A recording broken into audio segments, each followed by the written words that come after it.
ये जो question number 5 है ये जेई एडवांस 2008 का क्वेश्चन है। ये कोई बहुत टफ क्वेश्चन नहीं है, बट इसको तुम थोड़ा ध्यान से देखो क्या बोल रहे हैं। देखो कि जेई एडवांस में सिमेट्रिक और स्क्यू सिमेट्रिक ट्रांसपोज, इस पे इसकी डिफ़िकल्टी लेवल क्या होती है मैक्सिमम, ये देख लो। ये क्या बोल रहा है, let A and B a 3x3 matrices of real number. बोल रहा है कि हमारे पास एक मैट्रिक्स ए है, दूसरा मैट्रिक्स बी है, ये 3x3 ऑर्डर का मैट्रिक्स है और इसके जो एलिमेंट्स हैं ना वो रियल नंबर्स हैं, ठीक है। Where A is symmetric and B is skew symmetric. A जो हमारा सिमेट्रिक मैट्रिक्स है, बी जो है हमारा एक स्क्यू सिमेट्रिक मैट्रिक्स है। और गिवन क्या है, A plus B into A minus B is equal to A minus B into A plus B. एक तो ये डेटा गिवन है। दूसरा क्या बोल रहा है, A B transpose is equal to -1 to the power के इंटू ए बी, ठीक है, ये दूसरा डेटा गिवन है। फिर यहाँ क्या बोल रहा है, वेयर ए बी पे power dash is the transpose of the matrix A B, ठीक है। देन पॉसिबल वैल्यूज ऑफ के, तो के का पॉसिबल वैल्यूज क्या है। तो हम क्या करेंगे, हम हमारे पास जो सबसे पहले जो गिवन है उसको हम एक जगह लिख लेंगे। तो देखो गिवन क्या है हमारे पास, सबसे पहले जो गिवन है, जो भी गिवन है उसको लिख लेते हैं। सॉल्यूशन 5 करते हैं। हमारे पास क्या गिवन है, पहले तो a plus B into A minus B is equal to A minus B A plus B. एक तो ये डेटा गिवन है, ठीक है। दूसरा क्या गिवन है, A B transpose is equal to -1 to the power के इंटू ए बी, एक ये गिवन है, ठीक है। तो बोल रहा है ये दो डेटा गिवन है। और तीसरा भी है, ए और B matrices of A is a symmetric, ठीक है। ए जो हमारा एक 3x3 ऑर्डर का मैट्रिक्स है और ये एक सिमेट्रिक मैट्रिक्स है, ये भी गिवन है क्वेश्चन में। तो यहाँ से हमें क्या पता चला, A is equal to A transpose. फिर बोल रहा है कि बी जो है ये भी 3x3 ऑर्डर का है, बट ये स्क्यू सिमेट्रिक है।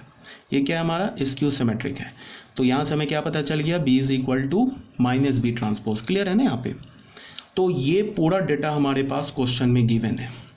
तो बोल रहा है कि देन पॉसिबल वैल्यूज ऑफ के, तो ये जो के है ना यहाँ पे के, इसका पॉसिबल वैल्यू पूछ रहा है, यहाँ पे गिवन है क्या है। ये जेई एडवांस 2008 का क्वेश्चन है। तो कोई बात नहीं, बहुत टफ क्वेश्चन नहीं है। जो गिवन है उसको पहले हम मैनिपुलेट करेंगे। सबसे पहले क्या गिवन है, A plus B into A minus B, ठीक है। और ये गिवन है ए minus B into A plus B. अब देखो कुछ बच्चे यहाँ पे क्या मतलब कलाकारी करेंगे, वो बोलेंगे A plus B into A minus B, अच्छा ठीक है।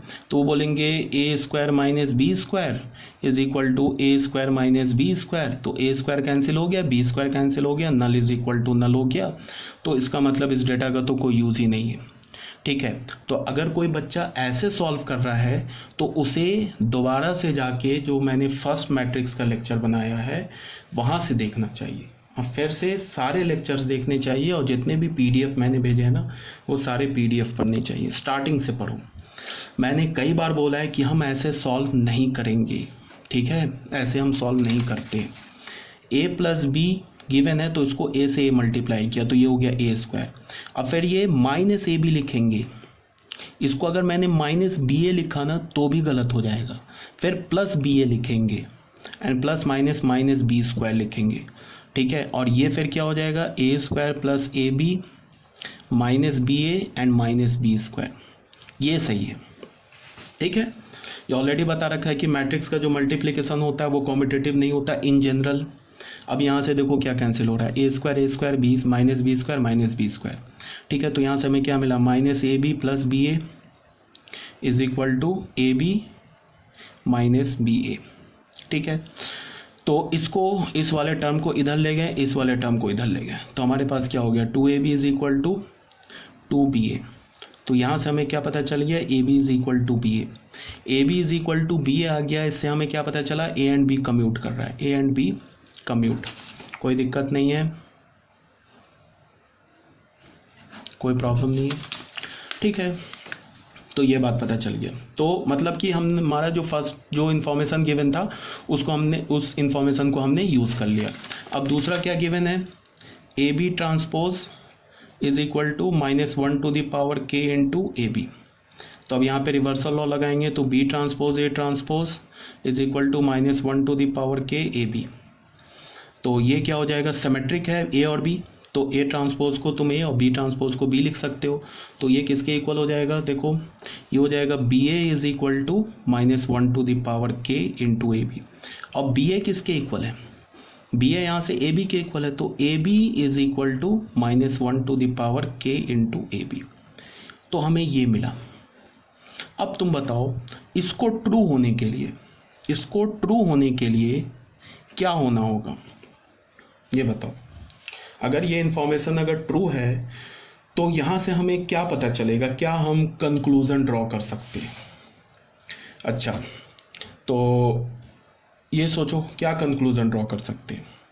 के अगर हमारा इवन मैट्रिक्स के हमारा ऑड नंबर हो जाए, तो के ऑड नंबर हो जाएगा तो क्या हो जाएगा बताओ। अच्छा यहाँ पे कुछ गड़बड़ हो रहा है, सॉरी, यहाँ पे मैंने बी को मैंने सॉरी यहाँ पे कुछ गलती हो गई, यहाँ से गलती हो गई, सॉरी, कोई बात नहीं। यहाँ देखो ये एक्चुअली बी ट्रांसपोज है ना, यहाँ से देखो बी ट्रांसपोज को मैं क्या लिख सकता हूँ, -b, सॉरी यहाँ देखो ना, यहाँ जो क्वेश्चन में गिवन है ना बी ट्रांसपोज, वो तो -b के इक्वल है ना, बिकॉज बी तो स्क्यू सिमेट्रिक मैट्रिक्स है ना।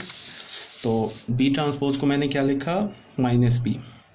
ए ट्रांसपोज को ए लिखा बिकॉज ए तो सिमेट्रिक है, इसको मैंने क्या लिखा, -1 टू द पावर के इंटू ए बी, ठीक है ना। तो ये क्या हो गया, -ba is equal to -1 to the power के इंटू ए बी। क्लियर है। अब इस बी ए को मैं क्या लिख सकता हूँ, बी ए को मैं ए बी लिख सकता हूँ, because B A is equal to A B, यहाँ से देख लो। तो ये क्या हो जाएगा, -ab is equal to -1 to the power के इंटू ए बी। अब यहाँ से देखो, अब आ जाओ इस इंफॉर्मेशन पे। इसको ट्रू होने के लिए क्या होना होगा, इसको ट्रू होने के लिए, इसको ट्रू होने के लिए ये वाला ए बी ये देखो, ये ए बी तो इक्वल है, इसको हमेशा -1 होना होगा, तभी तो ये जाके ये स्टेटमेंट ट्रू होगा। तो ये हमेशा -1 कब होगा, जब के हमारा ऑड नंबर होगा। के हमारा क्या होगा, ऑड नंबर होगा। तो के का वैल्यू क्या हो सकता है, 1 हो सकता है, 3 हो सकता है, 5 हो सकता है, 7 हो सकता है, ऑड नंबर हो सकते हैं। तो ऑप्शन में क्या है देख लो, ऑप्शन में एक तो 0 है, 0 तो होगा नहीं, ये तो नीदर इवन नॉर ऑड है, एक 1 हो गया और एक 3 हो गया, तो बी एंड डी ऑप्शन हो गया। ठीक है, तो ये क्लियर है, ये कुछ नहीं है, ये ठीक है, ये बी ये क्लियर है हमारा। तो यहाँ से हमारा हमने क्वेश्चन नंबर 5 सॉल्व कर लिया।